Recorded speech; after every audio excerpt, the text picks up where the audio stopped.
11 दिवस हा उपाय करा. हृदयातलं ब्लॉकेज तुम्हाला पूर्णपणे निघून गेलेलं दिसेल. पहिल्या दिवसापासून तुम्हाला रिझल्ट दिसेल. इतका हा इफेक्टिव्ह आणि अत्यंत साधा उपाय. या उपायासाठी आपल्याला 2 पानं लागतात. नागवेलीची पानं किंवा खाऊची पानं ज्याला आपण म्हणतो ती पानं 2 लागतात. ही देठासह नागवेलीची पानं दगडाच्या उकळीमध्ये कुटून घ्यायची आहे. कुटून घेत असताना त्यामध्येच 4 पाकळ्या लसूण आपल्याला टाकून त्याच्यामध्ये कुटून घ्यायचा आहे आणि त्यामध्येच एक कांडभर किंवा 5 ते 6 ग्रॅम अद्रकचा तुकडा टाकून त्याला पण कुटून घ्यायचा आहे. हे तिन्ही एकत्र कुटून घ्यायचं आहे आणि त्याचा रस काढायचा आहे. तिन्ही एकत्र कुटून त्याचा रस काढल्यानंतर आता ह्या तिन्हीच्या मिश्रणाचा जो रस आहे तो एकतर काचेच्या किंवा मातीच्या भांड्यामध्येच काढायचा आहे. इतर कुठलंही भांड किंवा इतर कुठलीही वाटी याच्यासाठी वापरायची नाही. तुम्ही कप वापरू शकता. चहा प्यायचा जो कप असतो चिनी मातीचा तो याच्यासाठी उत्तम आहे. तर या तिन्हीचा एकत्र रस काढल्यानंतर त्यामध्ये 1 ते 2 चमचे मध टाकायचं आहे आणि त्यानंतर हे जे मिश्रण आहे ते चाटून चाटून आपल्याला खायचं आहे. एकच वेळेस हे औषध घ्यायचं नाही. तर हे खाण्यासाठी साधारणतः 20 मिनिटांपेक्षा जास्त कालावधी लागला पाहिजे. अशा पद्धतीनं सकाळी उपाशी पोटी हे चाटून चाटून खायचं आहे आणि त्यानंतर 1 तासभर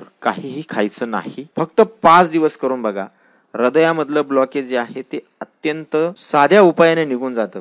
खर्चही वाचतो आणि हृदयामध्ये ब्लॉकेजचा जो धोका असतो, अटॅकचा जो धोका असतो तो सुद्धा निघून जातो. यामध्ये जो लसूण आपण वापरलेला आहे तो रक्त शुद्धता करण्यासाठी, रक्त पातळ करण्यासाठी आणि नसांमधील ब्लॉकेज दूर करण्यासाठी सर्वोत्तम असतो लसूण. त्याचबरोबर याच्यामध्ये जे अद्रक आपण वापरलेले आहे ती सुद्धा रक्त शुद्धता करण्यासाठी आणि कोलेस्ट्रॉलची शरीरामधली जी पातळी आहे ती कमी करण्यासाठी, योग्य ठिकाणी आणण्यासाठी अत्यंत उपयुक्त असतं. हे पान जे आपण याच्यामध्ये वापरतो, या पानाचा रस आणि हे अद्रक आणि लसूण हे एकत्र कुटल्यामुळं जे ब्लॉकेज झालेलं आहे किंवा नस दबलेली आहे ती मोकळी होण्यासाठी अत्यंत उपयुक्त घटक तयार होतो. आणि यामध्ये जो आपण मध मिक्स करतो, मध हा सर्व गुण संपन्न आहे आणि मध याच्यासाठी आवश्यकच आहे. आता एखाद्याला जर डायबिटीस किंवा मधुमेहाचा त्रास असेल त्यांना सुद्धा हा उपाय करता येतो. फक्त मध जो आपण त्याच्यामध्ये वापरणार आहे तो शुद्ध मध पाहिजे. ताजा मध जर तुम्हाला मिळाला तर ते त्यासाठी जर वापरला तर त्याचा कुठलाही शरीरावर साईड इफेक्ट होत नाही. तर ताजा मध असेल तर डायबिटीसचे पेशंट सुद्धा हा उपाय करू शकतात. हळूहळू चाटून चाटून हे जर मिश्रण आपण खाल्लं आणि हा जर उपाय केला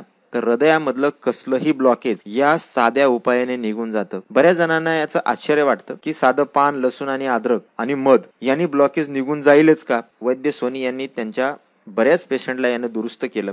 त्यांनी सांगितल्याप्रमाणे मी सुद्धा हा उपाय करून बघितला आणि मला सुद्धा याचे चमत्कारिक रिझल्ट्स मिळालेले आहेत. तर हा साधा सर्वांना करता येणारा अगदी सोपा उपाय आहे आणि याचे रिझल्ट्स 5 दिवसामध्ये आपल्याला मिळतात. त्याचे रिझल्ट्स तुम्ही कमेंटमध्ये अवश्य शेअर करा. 5 दिवसानंतर तुम्हाला कसं वाटतंय. बऱ्याच जणांना पहिल्या 2 दिवसामध्येच हृदयामध्ये ज्या वेदना होतात त्या बंद होतात किंवा एखाद्याची नस दबलेली असेल आणि त्या वेदना आहेत त्या बंद होऊन जातात. हातापायाला मुंग्या येण्याची जी समस्या